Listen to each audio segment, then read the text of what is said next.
Olá, internautas queridos, tudo bem com vocês?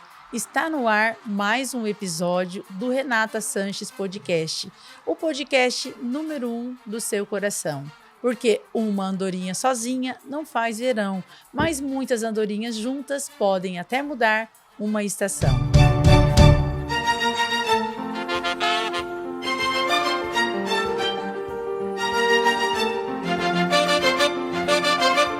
Já se inscreveu em nosso canal? Já ativou o sininho? Não perca tempo e mande esse episódio para sua família, para os seus amigos, porque tá nota 1000, viu?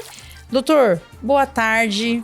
Seja muito bem-vindo ao Renata Sanches Podcast, um podcast que vai ser o número 1 no coração de todos que virão assistir, e nós temos a honra de ter o senhor aqui conosco para fazer esse bate-papo, para conversarmos, dialogarmos sobre um tema tão importante que é saúde mental. Seja muito bem-vindo, doutor. Muito obrigado, doutora Renata, pelo convite. Tomara que eu possa ajudar.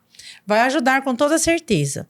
Nós temos várias perguntas aqui que envolvem o tema saúde mental.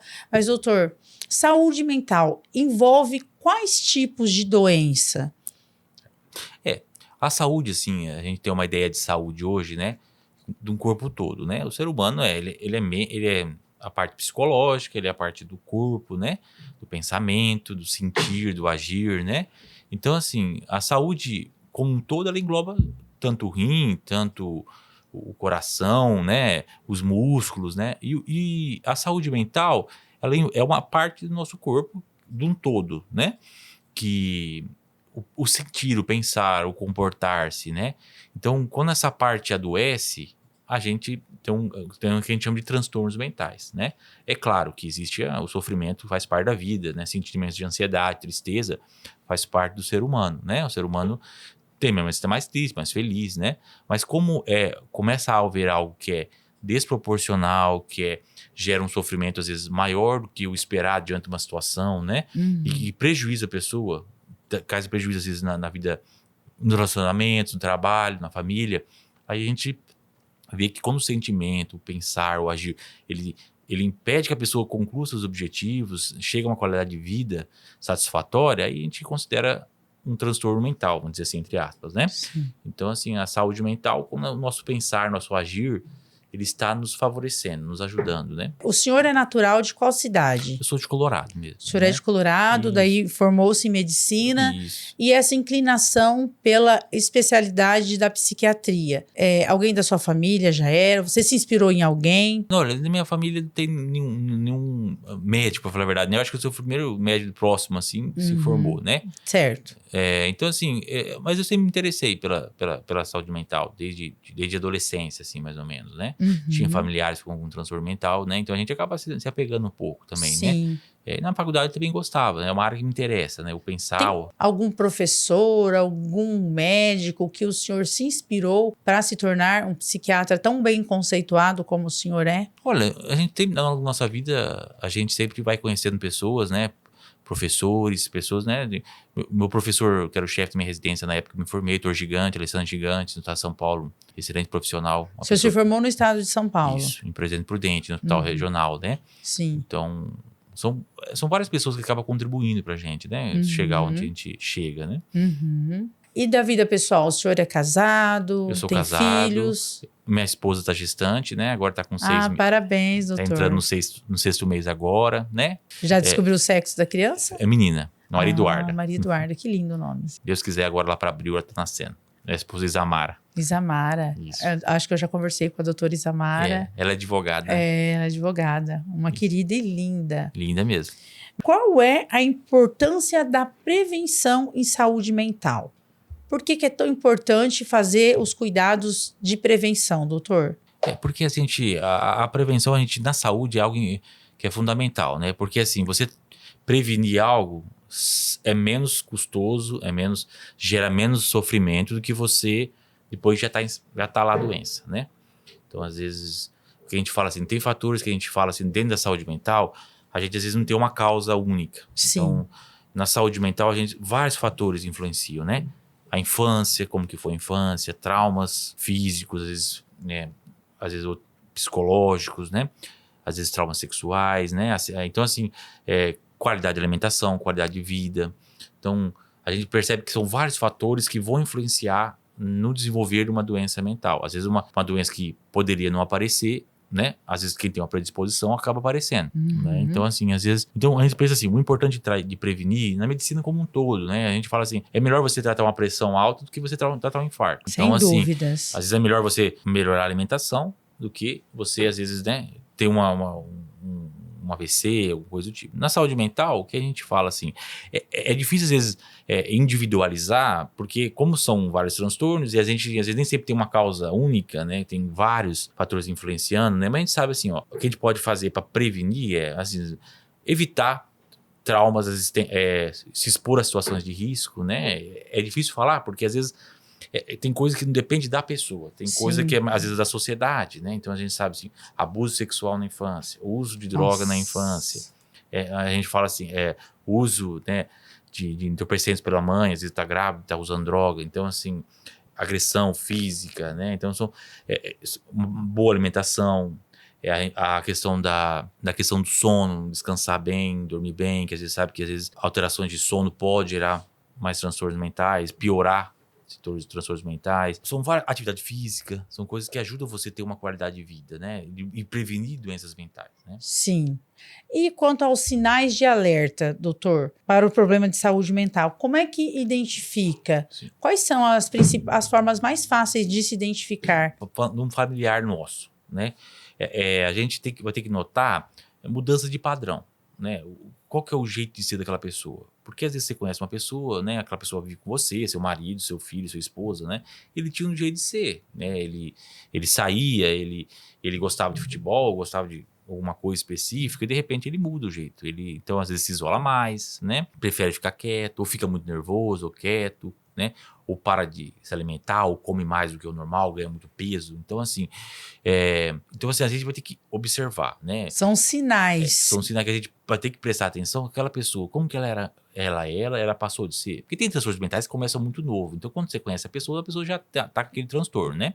Mas falando assim, às vezes um quadro depressivo, né? Às vezes a pessoa trabalhava, tinha a família dela, às vezes quando ficava triste, tudo, né? Dentro do esperado. Mas aí, de repente, a pessoa não sai mais. Você chama ela pra sair, ela não quer mais. Sim. Ela ganha peso, perde peso, não dorme direito à noite, né? Ou cai o desempenho, às vezes ela era um profissional muito bom naquela coisa que ela fazia, mas de repente ela não consegue, se distrai, esquece. Então, às vezes, assim, uma coisa de vez em quando, né? Acontece com qualquer um. Nem sempre a gente tá 100% da hora, né? Mas se é uma coisa que se prolonga ao longo do tempo, chama atenção, né? Às vezes se colocar à disposição para... Às vezes você não vai tratar a pessoa, mas você vai perguntar como que ela tá, ver se ela procurou ajuda, ver se é uma coisa passageira, né? Quais as principais causas do estresse e da ansiedade, doutor? A ansiedade, ela, para poder entender assim o que acontece, né? A ansiedade seria uma sensação que a gente fala que é até adaptativa, né? Do ser humano, é um dos sentimentos do ser humano, né? A gente fala assim, os sentimentos básicos é o medo, né? A raiva, a tristeza, a alegria. Mas aí a ansiedade, ela entra assim, é um estado de tensão, às vezes de mal-estar, diante de um perigo, uma ameaça no futuro, né? Assim, o medo a gente fala mais quando é na nossa frente, né? Por exemplo, um leão na nossa frente, a gente vai ficar com medo, né? Uhum. Mas às vezes, por exemplo, eu tenho prova amanhã, eu tenho prova semana que vem, eu vou ter que... Então dá aquele mal-estar, vixe, eu tenho que estudar, eu tenho que trabalhar um pouco antes, eu tenho que, né?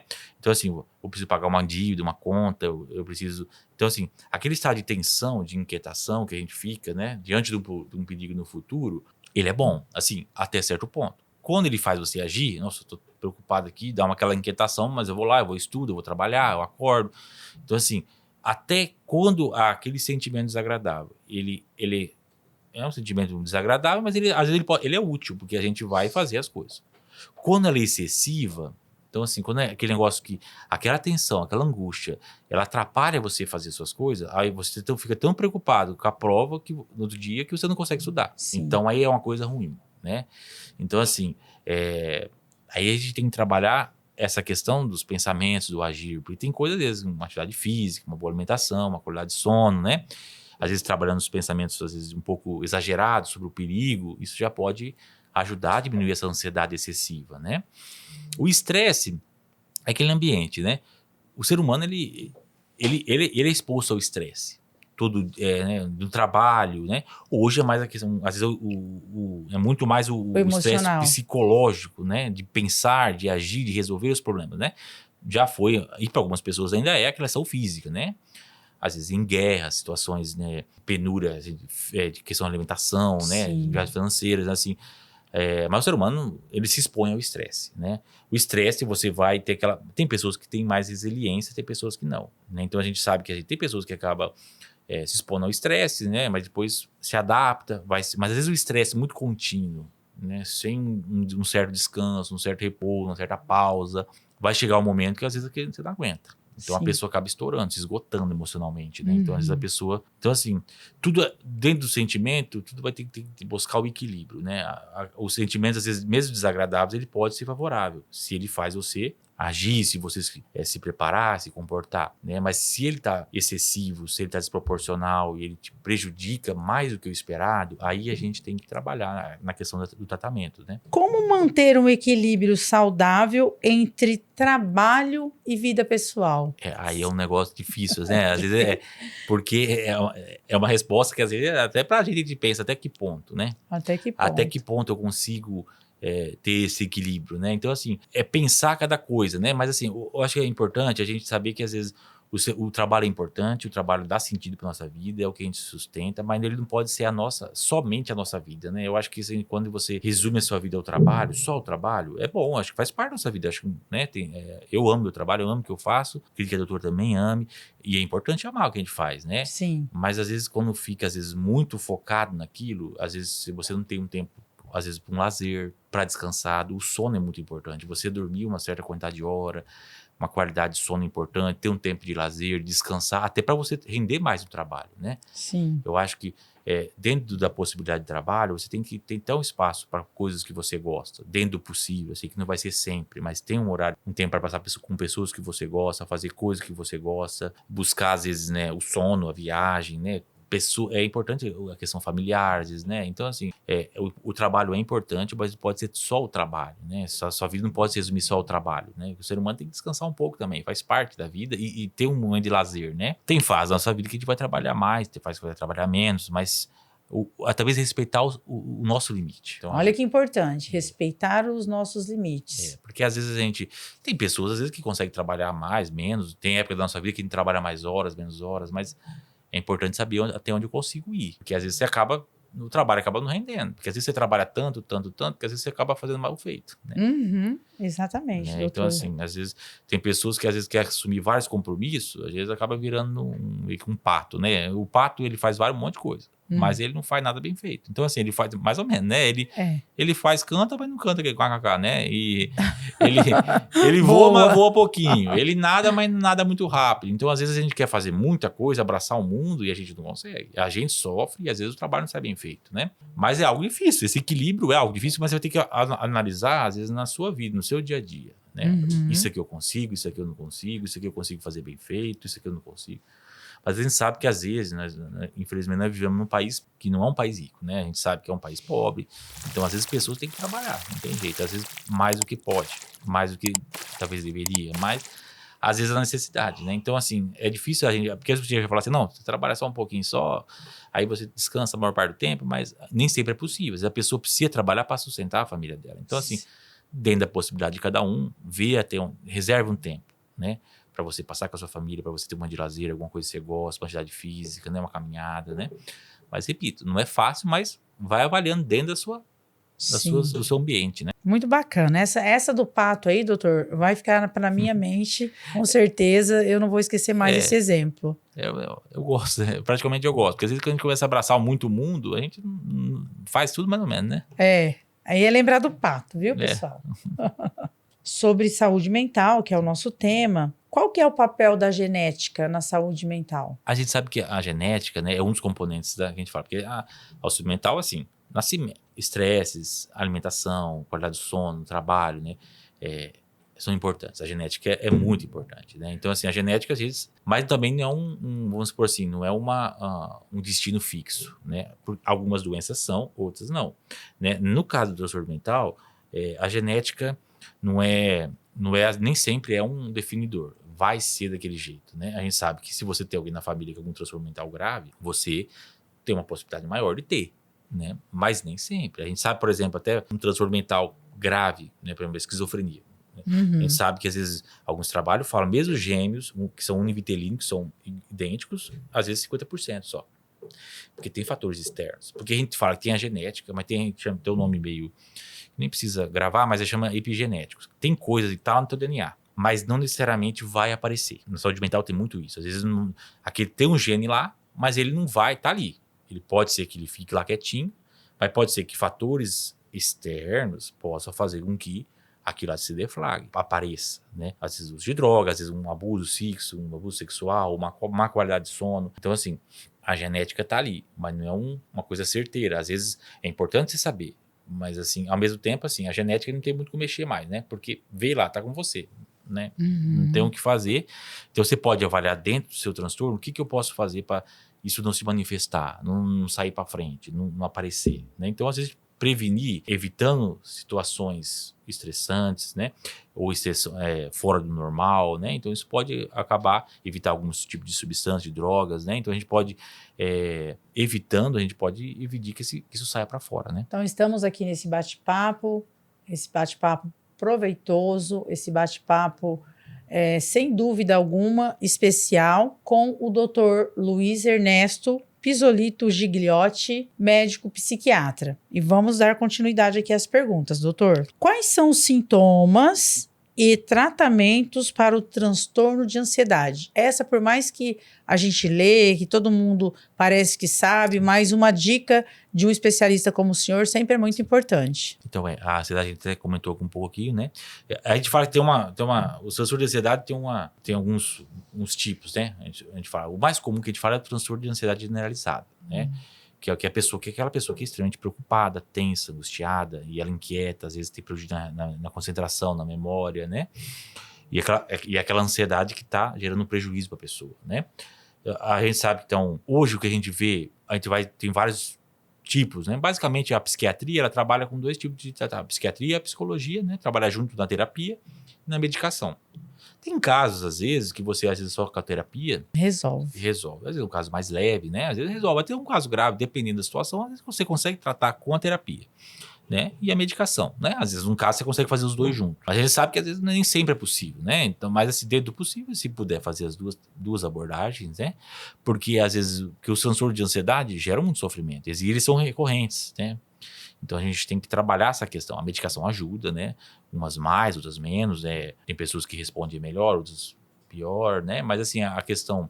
E, na medida possível, uma terapia também ajuda bastante. Sobre essa questão da terapia, doutor, depois nós teremos outras perguntas, mas um trabalho associado do psiquiatra com a psicologia, com a terapia, é uma via de mão dupla e que muitas vezes dá muito certo. Sim, muitas vezes dá muito certo, né?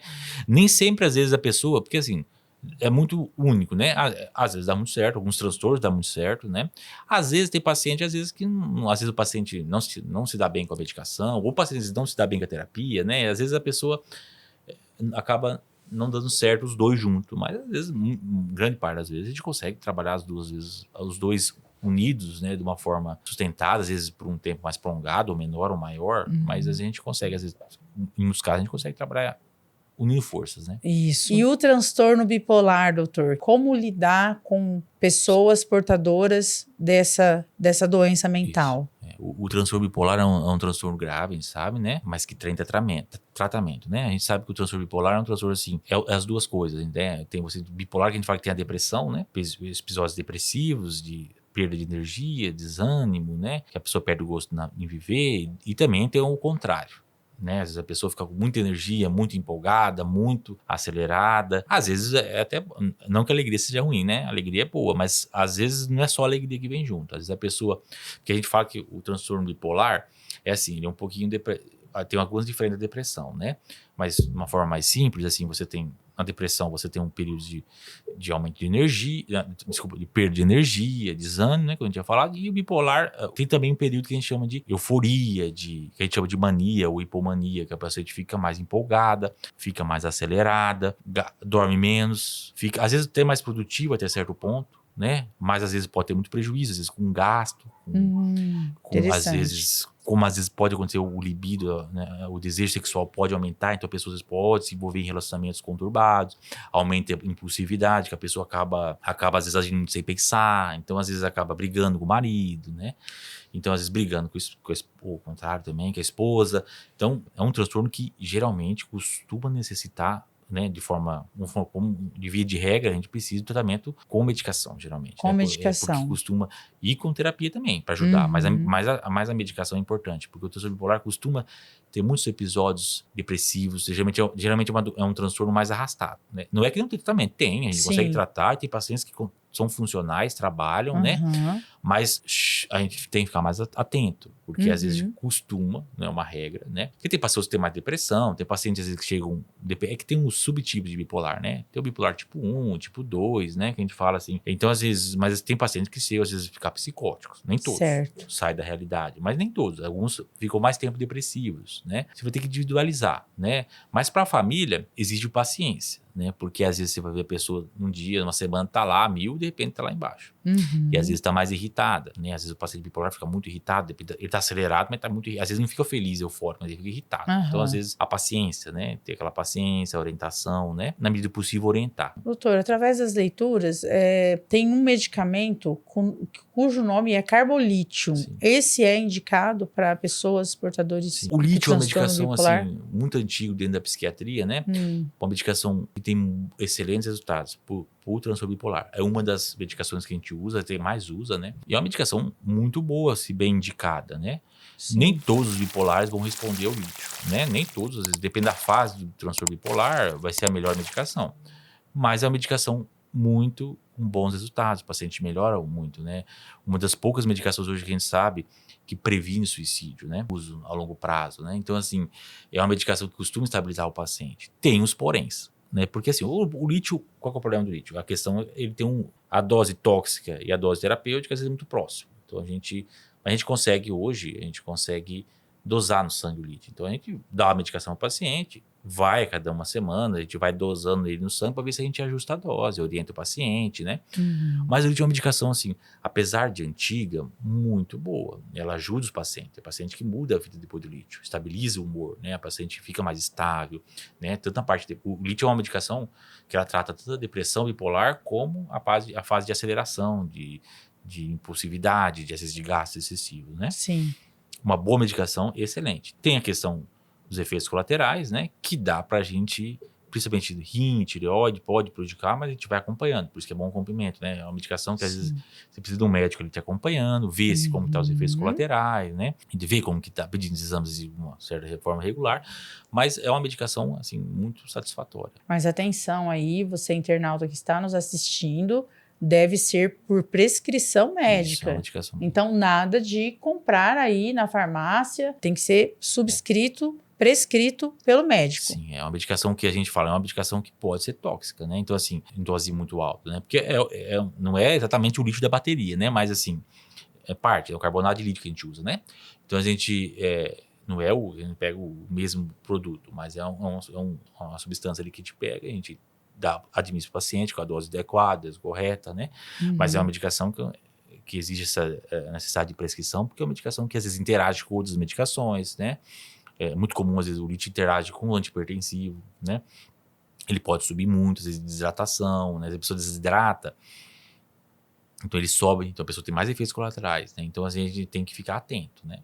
Sobre o estresse pós-traumático, doutor, que tem uma sigla, né? TEPT. O TEPT, né, que a gente fala, né? TEPT, né? Isso. O que é esse transtorno de estresse pós-traumático, doutor? O transtorno de estresse pós-traumático é uma pessoa que ela se expõe, aparece para ela, né, diante de uma situação de risco grave, né? Às vezes é muito comum, às vezes nos Estados Unidos, por exemplo, guerra, por exemplo, né? O paciente foi para a guerra, lutou no exército, né? Então viu aquela situação feia. Às vezes quem trabalha, às vezes na saúde, viu um acidente muito grave, né? Ou vê acontecer alguma coisa muito grave com uma pessoa, um ente familiar, querido, às vezes sofreu uma agressão física grave, ou participar de um acidente, né? Que você tem um risco de morrer. E às vezes, assim, a gente fala que tem a reação aguda ao estresse, né? Então a pessoa diante de um estresse, às vezes a pessoa fica em choque, né? Algumas pessoas ficam em choque alguns dias, né? Às vezes tem pessoas até que esquecem daquilo lá, que perde a memória do que aconteceu, às vezes até sai, assim, nem lembra depois, né? A gente fala assim, tem pessoas que têm uma reação aguda ali naquele momento, né? Às vezes se prolonga um pouquinho mais, né? Tem um mês que você fica meio traumático, né? Algumas pessoas evoluem de forma desfavorável. Então, às vezes a pessoa se expõe a uma coisa grave na vida dela e aquilo altera o psicológico dela. Então, o que acontece? A pessoa, depois daquilo lá, ela tende a ter um humor mais depressivo, pode ficar, às vezes, irritada também, às vezes fica mais, pode ter até acesso de raiva, né? Ela pode, às vezes, ficar mais impulsiva.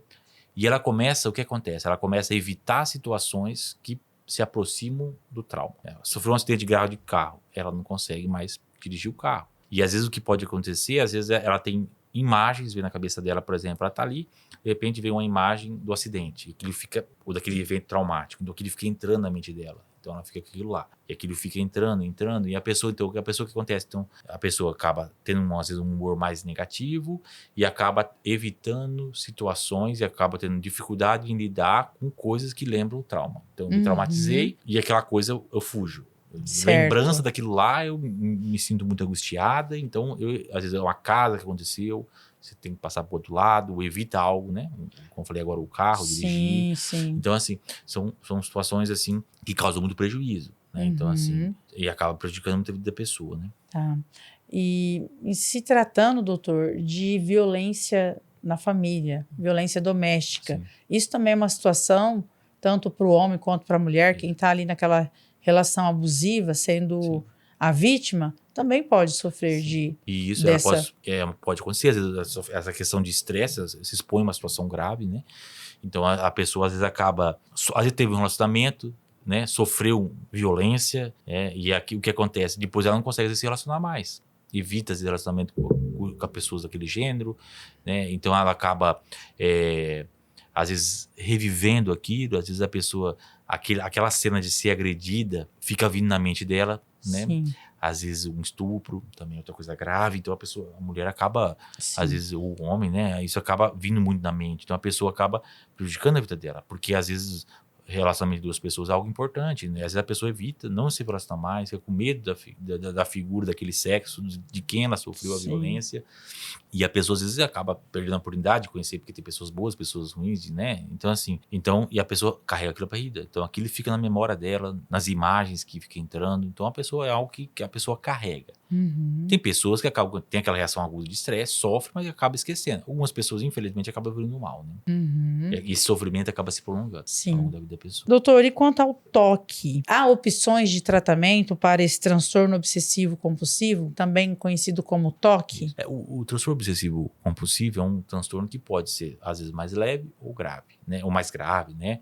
O toque, você tem algo que é obsessivo, né? Que a gente fala que é que você tem um pensamento, né? Uma imagem, ou assim, que gera um certo desconforto, e você faz alguma coisa para aliviar aquele desconforto. Então você tem uns pensamentos de limpeza, de organização na sua mente, gera um desconforto, e para você gerar um alívio daquela angústia, você acaba tendo que realizar aquele ato compulsivo, né? Então, às vezes, quem tem de organização, ele vai ter que organizar. Se isso aqui, alguns pacientes eles não podem pisar em cima da linha. Então, aquilo gera uma angústia. Então, ele tem que pular aquilo lá. Se ele pisar, ele sofre muito. Gera uma angústia pior, ele se sente pior.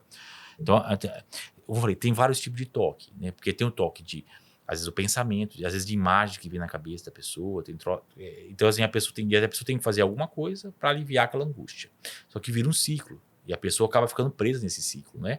Não é aquele negócio, se você esqueceu o portão, ele volta lá, beleza. Mas a pessoa, às vezes, a pessoa que tem um toque, às vezes ela fica 1, 2 horas presa naquele pensamento, naquela compulsão. Doutor, uma pessoa, por exemplo, né? Eu não vou me dar de exemplo, mas eu tô falando de mim nesse momento. Que é hábito ou toque? Por exemplo, deixar as toalhas de banho numa mesma posição sempre, não pode ter um pouquinho a mais nem um menos, então tanto as minhas toalhas quanto a do meu esposo, também o lençol, por exemplo, a etiqueta, se tiver para cima eu não consigo dormir, eu tenho que deixar as etiquetas para baixo e outras coisinhas a mais, doutor. Isso pode ser classificado como toque ou simplesmente... Vai ter que ver o grau de sofrimento e É sofrível É ver. sofrível. Então já pode. Porque se gera muito sofrimento, se tipo, faz você perder tempo com aquilo lá. E você vê que é uma coisa desproporcional. E organização é bom, né? Você tem uma casa organizada, não tá errado. Mas às vezes se é uma coisa que é pequena e gera, às vezes você não consegue dormir, às vezes chega a brigar às vezes, com o marido, ou fica preso naquilo lá, então gera um certo grau de sofrimento. Nesses casos, a gente já pode. Não tô falando, é muito pouco que você me falou que vem chegar nessa conclusão, né? Ele Sim. fazer mais perguntas mais específicas, Mas, ó, mas. doutor, eu acho que é toque. Se você. Porque eu não sei, é difícil de dar essa certeza, mas assim. Pensamos. Mas se a pessoa ficar presa naquele ritual, tem que ter aquilo lá, ela às vezes não dorme, não sai. Chinelo tem que estar na mesma posição E sempre. Organização já vira um sofrimento. se a pessoa, como eu falei, se a pessoa só ser organizada, beleza, ninguém gosta da casa bagunçada, né? Mas se é uma coisa que às vezes atrapalha seu relacionamento, se atrapalha suas relações, se você fica presa, gasta muito tempo naquilo lá, não consegue se desvencilhar daquele ritual de limpeza, de organização, aquilo se gerar um sofrimento muito grande, tiver um prejuízo muito grande, a gente já poderia classificar como um transtorno obsessivo compulsivo, né? Sim. Vamos falar um pouquinho então, doutor, sobre as mídias sociais e a sua influência na saúde mental.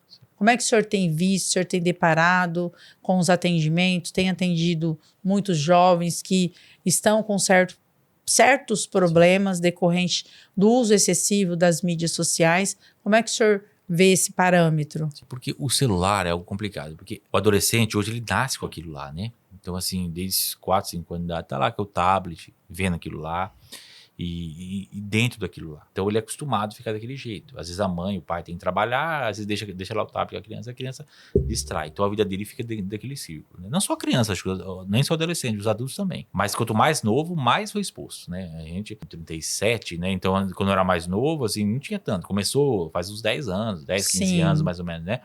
Mas o pessoal de 20 anos, esse pessoal já está exposto desde novo ao celular. E ele foi criado com o celular. Então, com a rede social, com o Instagram, Facebook, TikTok. Então, assim, mas o que acontece, às vezes, ele acaba sendo exposto a muito estímulo, né? Então, assim, e a vida normal não é daquele jeito. As coisas não são rápidas daquele jeito, né?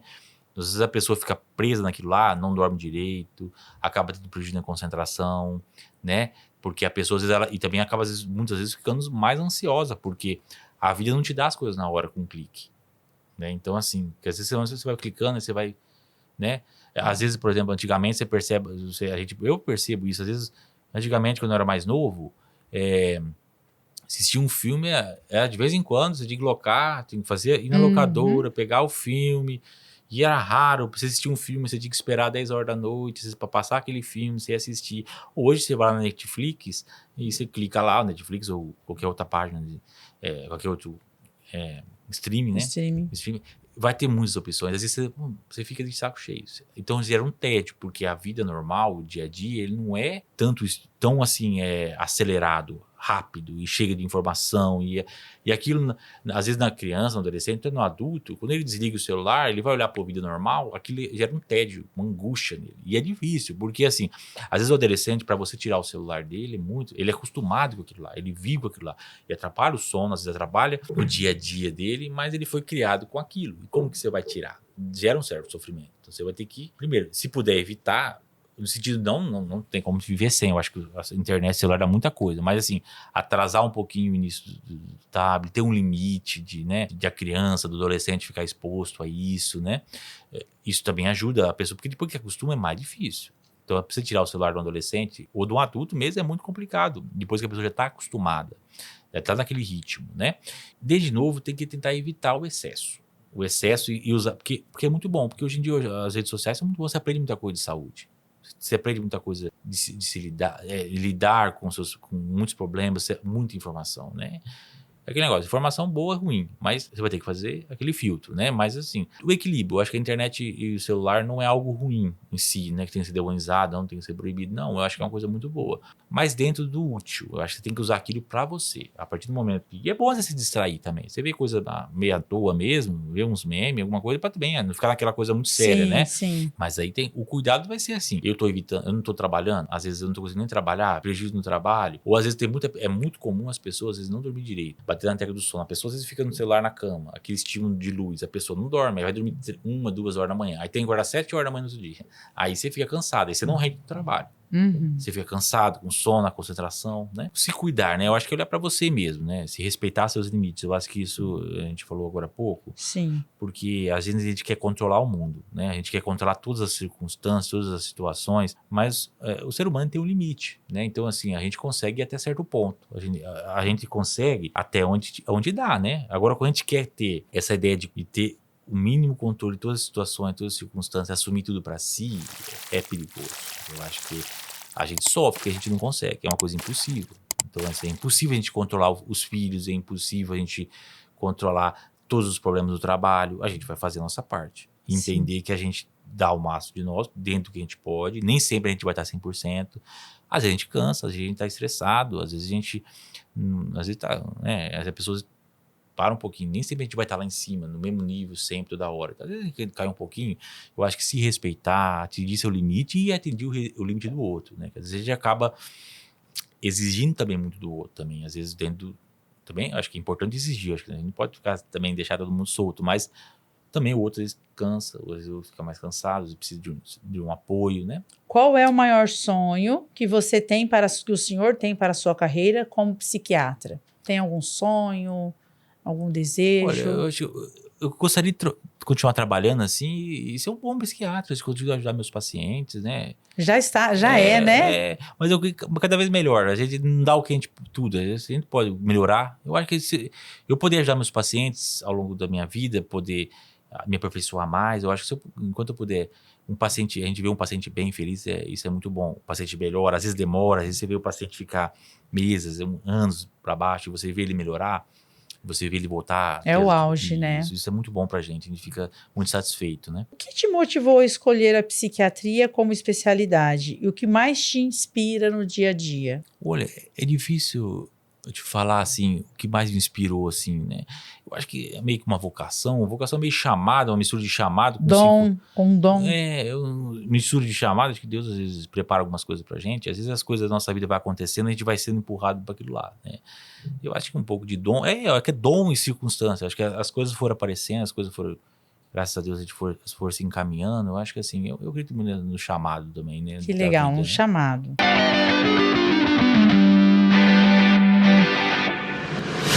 Se o senhor pudesse dar um troféu do nosso episódio, do nosso programa, Renata Sanches Podcast, para quem que você daria? Hoje eu daria para minha filha. E para minha esposa, tá com ela ainda, né? Para as duas.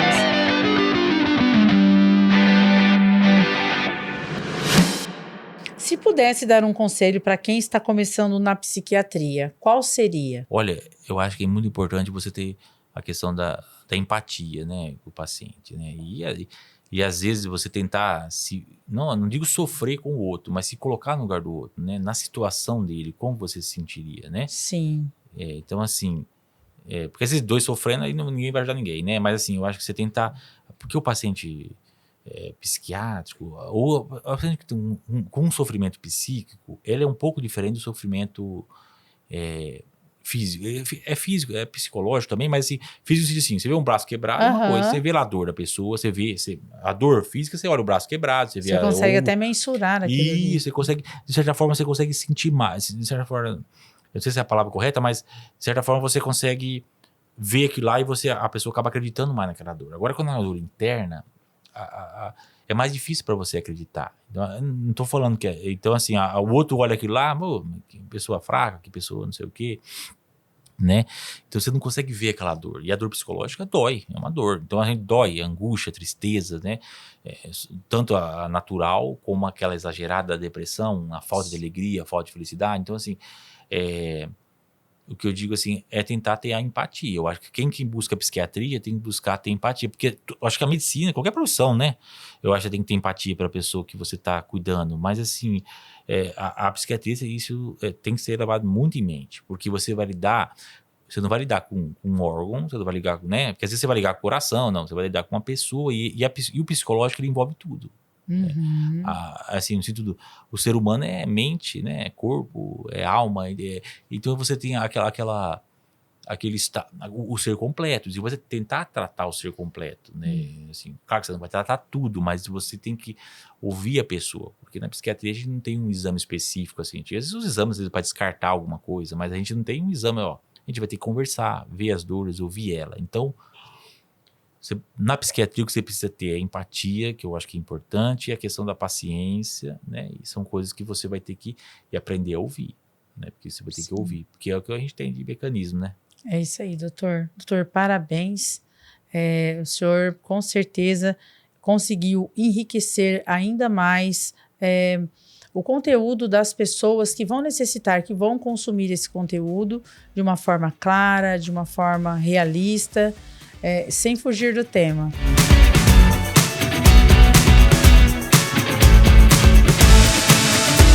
Tá? Eu vou falar uma palavra e o que você sentir no seu coração, você fala também. Pode ser uma palavra, pode ser uma frase. Certo. De Luiz para Luiz, um amor. Deus. Uma saudade. Minha esposa, minha filha. Uma lembrança. Nossa. A minha família, meus pais. Um sonho. Um sonho. Pra agora. Acho que estar com Deus, com a minha família. Muito bem. Agora, o que significa para você, tá? Deus. Tudo, né? O sentido da vida. Família. Família. Um meio de se realizar nesse sentido, né? Que é Deus. Tá. Carreira. Carreira. Minha paixão. Sim. Sucesso. Sucesso. Conseguir ver os nossos pacientes felizes, né? Bem, né? Na medida do possível, né?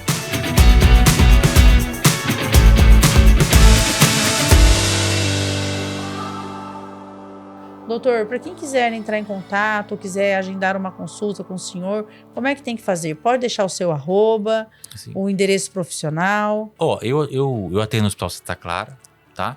E também atendo na minha clínica, na Policlínica, tá? O telefone fixo é 3623-1126. 3323-1126. Então, doutor, nessa nova fase da sua vida, né, que o senhor já é pai, né? E formalizará essa situação logo mais. Nós desejamos tudo de melhor na vida do senhor e agradecer imensamente por essa contribuição que o senhor fez aqui hoje. Com certeza, muitas pessoas poderão ter as suas vidas salvas, porque o assunto debatido aqui hoje, saúde mental, é um tema de suma importância para todos nós. E você que ficou até aqui, o nosso muito obrigado. Não se esqueça de se inscrever em nosso canal e ativar os sininhos para as notificações. Muito obrigada. Até o próximo episódio do Renata Sanches Podcast. Até mais!